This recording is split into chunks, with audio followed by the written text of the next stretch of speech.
తాకట్టులో ఉన్న బంగారాన్ని విడిపించి ఆ రోజు ఆన్లైన్ రేటుకే మేము కొంటాం. Sharma gold company.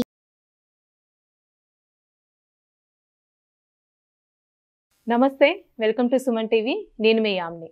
ప్రస్తుతం మనతో ఉన్నారు ప్రముఖ ఆధ్యాత్మికవేత్త జ్యోతిషరత్న శ్రీమతి కోనాల భాగ్యలక్ష్మి రెడ్డి గారు ఉన్నారు. అమ్మతో మాట్లాడి మనకున్న సందేహాలు అనేది అడిగి తెలుసుకుందాం. నమస్తే అమ్మా. నమస్తే అమ్మా. అమ్మ, మీరు ప్రతి నెల అంటే 12 రాశుల వారికి సంబంధించి విషయాల గురించి తెలియజేస్తారు కాబట్టి ఈ నెలలో అసలు జూన్ మంత్లో 12 రాశుల వారికి ఏ విధంగా ఉంటుంది, అలానే వాళ్ళకి సంబంధించిన పరిహారాలు కూడా మాకు తెలియచేయాలమ్మా మీరు.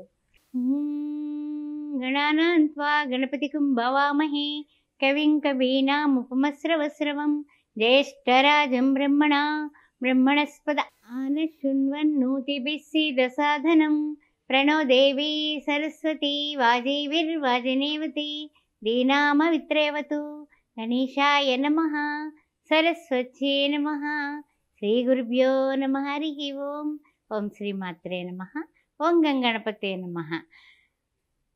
మాసఫలాలు కార్యక్రమానికి జూన్ మాసంలో ఏ విధంగా ఉంటుందో తెలుసుకుందాం. మరి స్వాగతం. అయితే 1వ తారీఖున వృషభంలోకి బుధగ్రహ సంచారం నడుస్తుంది. ఈ మాసంలో 2వ తారీఖున కుజుడు మేషంలోకి సంచారం చేయబోతున్నాడు. 13వ తారీఖున శుక్రుడు మిథున రాశిలోకి, 15వ తారీఖున చూసినట్లయితే రవి మిథునంలోకి కూడా ప్రవేశం చేయబోతున్నారు. అదేవిధంగా అదే 15వ తారీఖున బుధుడు కూడా మిథున రాశిలోకి, అంటే ఈ యొక్క మిథునంలోకి 15వ తారీఖున రవి బుధులు కూడా ప్రవేశించబోతున్నారనే విషయాన్ని మనం ఇక్కడ గమనించుకోవాలి. ఏ విధంగా ఈ గ్రహ సంచారం వలన 12 రాశుల వారికి మార్పులు, చేర్పులు, యోగాలు, శుభాలు కలగబోతున్నాయో తెలుసుకుందాం. మరి అమ్మ, ఇప్పుడు జూన్ నెలలో మకర రాశి వారికి ఏ విధంగా ఉంటుంది, ఈ రాశి వారికి సంబంధించిన పరిహారాలు కూడా మాకు తెలియచేయాలి మీరు. తప్పనిసరిగానమ్మా. ఉత్తరాషాఢ 2, 3, 4 పాదాలు, శ్రవణ నక్షత్రం, ఆ తర్వాత ధనిష్ట, ప్రథమ, ద్వితీయ, ఇవి మకర రాశి వారికి ఏ విధంగా ఉండబోతోందనే విషయాన్ని జూన్ మాసంలో మాసఫలాలు కార్యక్రమంలో తెలుసుకుందాం.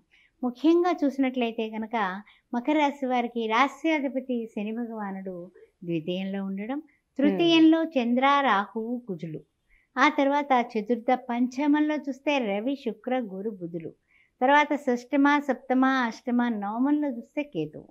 ఏ విధంగా ఉండబోతోందయ్యా అనే విషయాన్ని మనం పరిశీలించినప్పుడు కొంచెము అర్ధాష్టమ కుజుడు చేత కాస్తంత 14 అంటే ఏంటంటే చిన్న చిన్న చిరాకులు, తర్వాత కొంచెం వాదోపవాదాలు, తెలియకుండానే కొన్ని విషయాల్లో విరుక్కోవడం, ఇలాంటివన్నీ కూడా పడుతూ వచ్చారు వీళ్ళు. అయితే వీళ్ళ అదృష్టం చాలా బాగుందని చెప్పుకోవచ్చు. అంటే ఎలా అంటే కనుక మొన్నటి వరకు లేదు, 2వ తారీఖు నుంచి అర్ధాష్టమ కుజుడు వలన బాధలు పడేటటువంటి కార్యక్రమం కనపడుతుంది. మొన్నటి వరకు 3వ ఇంట్లో ఉన్నాడు కుజుడు, 1వ తారీఖు వరకు జూన్ మాసంలో వీళ్ళే విన్నరు. ఆ తర్వాత ఇప్పుడు 4వ ఇంటికి అర్ధాష్టంలోకి వచ్చేసాడు. అందువలన వీళ్ళకి చిన్న చిన్న ఇబ్బందులు తప్పటం లేదు. బళ్ళు నడిపేటప్పుడు ముఖ్యంగా కాస్త జాగ్రత్తగా ఉండాలి. అంతేకాకుండా కొన్ని విషయాలలో ఎవరైనా వివాదాస్పదంగా మాట్లాడుకుంటుంటే మీరు వెళ్ళి అక్కడ నుంచున్నా కూడా ఆ తలకాయ నొప్పి అంతా వచ్చి వీళ్ళని ఎత్తిన పడుతుంది. వీడున్నాడు, వీడే సాక్ష్యం అంటారు. అమ్మాయింది, ఆ అమ్మాయికి విన్నది కదా, అమ్మాయి ఎందుకు చెప్పదు అంటారు. అలా సాక్షి కింద మారిపోతారు. అందువల్ల చాలా జాగ్రత్తగా ఉండాలి. అర్ధాష్టమ కుజుడు వచ్చి పడుతున్నాడు, 2వ తారీఖున వచ్చేస్తున్నాడు, అందుకని జాగ్రత్త. తర్వాత చూసినట్లయితే కనుక మనకి పంచమం నుంచి రవి, శుక్ర, బుధులు మారుతున్నారు. 14వ తారీఖు నుంచి 13వ తారీఖు నుంచి 14వ తారీఖు 15వ తారీఖు మూడు గ్రహాలు కూడా 15వ తారీఖు వస్తువులకు మారిపోతున్నాయి. అందువల్ల ఒక 15 రోజులు కొంచెం క్లిష్టంగానే ఉంటుందని చెప్పొచ్చు. పూర్వార్ధంలో కొంచెం వీళ్ళకి మకర రాశి వారికి కాస్త కుజుడు వలన ఇబ్బందులు గట్టిగానే ఉంటాయి. తర్వాత విషయానికి వచ్చినట్లయితే కనుక కొన్ని విషయాల్లో ఎలా ఉంటుందంటే ఆరోగ్యంగా ఉన్నారు అంటే పైకి ఆరోగ్యంగానే ఉంటారు, కానీ లోపల అనారోగ్య భావన, తలనొప్పిగా ఉంది, నేను వెళ్ళలేను అని మానేయడం, లేకపోతే కనుక నేను చేయలేనేమో అనుకోవడం, లేకపోతే నా వల్ల కాదు అనుకోవడం. ఈ 3 మాటలు కూడా పాపం వీళ్ళ డిక్షనరీలో ఉండవు, కానీ ఇవన్నీ కూడా వస్తాయి. తొందరపాటు నిర్ణయాలు తీసుకోవడం, స్పీడ్గా బళ్ళు నడిపేసి ఇంజరీలు చేసుకోవడం, ఏదో పరిస్థితి చిన్న రాయి ముక్క గుచ్చుకున్నా సరే అది బ్లడ్ వచ్చిందంటే చాలు కదా మనకి.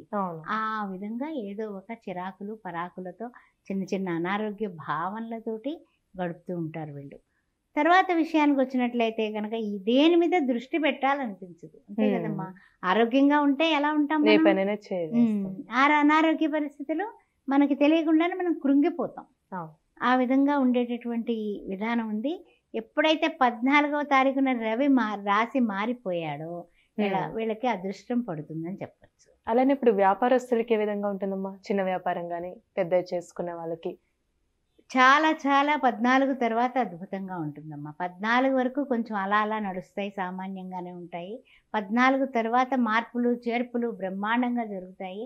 14 వరకు కొంచెం ఓపిక పట్టడం, సమన్వయంగా ఉండడం, కాస్తంత మాట పట్టింపుల జోలికి పోకపోవడం, ఆ తర్వాత ఎవరితో అన్నా సరే వాదోపవాదాలు చేయకుండా ఉండడం, ఇవన్నీ కూడా 14వ తారీఖు వరకు మకర రాశి వాళ్ళు ఓపిక పడితే, వాక్కు స్థానంలో శని భగవానుడు రాశ్యాధిపతి ఉన్నాడు కాబట్టి మాట విషయంలో కూడా కాస్త జాగ్రత్తగా మాట్లాడితే చాలా వరకు గొడవల గురించి వీళ్ళు బయటకు వచ్చేస్తారు.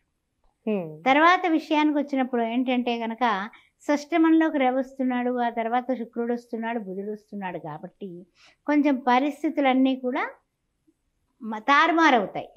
తారుమారు అవ్వడం వల్ల కూడా మంచి మార్పులు అంటే మంచి మార్పు అంటే గృహాలు కానీ వాహనాలు కానీ మారుస్తారు.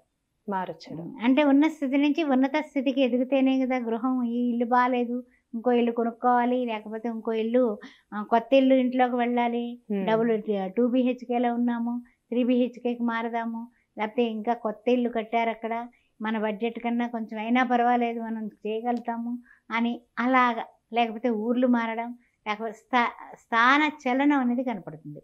ఉద్యోగస్తులు కానీ వ్యాపారస్తులు కానీ ఎవరైనప్పటికీ కూడా స్థానం మారుతుంది కనిపిస్తుంది. తర్వాత విషయానికి వచ్చినట్లయితే కనుక కొంచెం వాహనాలు కూడా కొత్త వాహనాలకు వెళ్ళాలి అనుకుంటారు. దానికి మార్పులకి శ్రీకారం చుడతారు. ఈఎంఐలు కట్టేసాం, ఇప్పుడు ఏది లాభం లేదు, కొత్త బండి కొనేద్దాం, కొత్త కారు కొనేద్దాం అని హుషారవుతారు. తర్వాత విద్యార్థులకి వ్యాపారస్తులకి కూడా కొత్త ప్రయత్నాలు చేసే వాళ్ళందరికీ కూడా చురుకుగా జూన్ 15 తర్వాత మొదలు పెట్టుకోండి, అది బాగుంటుంది. తర్వాత ఏదైనా సరే రుణాలు తీర్చేయాలి అనే ఆలోచన వస్తుంది. ఎందుకు వస్తుంది? ఆదాయం పెరుగుతుంది. అందువల్ల ఆదాయం వలన అభివృద్ధి ఉంటుంది కాబట్టి రుణాలు తీర్చడానికి శ్రీకారం చుడతారు. నెలాఖరుస్తుల్లోకి చాలా వరకు రుణాలు తీరుస్తారు. అదేవిధంగా విద్యార్థులారా, మీరు కాంపిటేటివ్ ఎగ్జామ్స్కి మీరు ఎవరైతే రాస్తున్నారో వాళ్ళందరూ కూడా ఎక్సలెంట్గా రాణిస్తారు. అందువల్ల విజయం అనేది మీదే.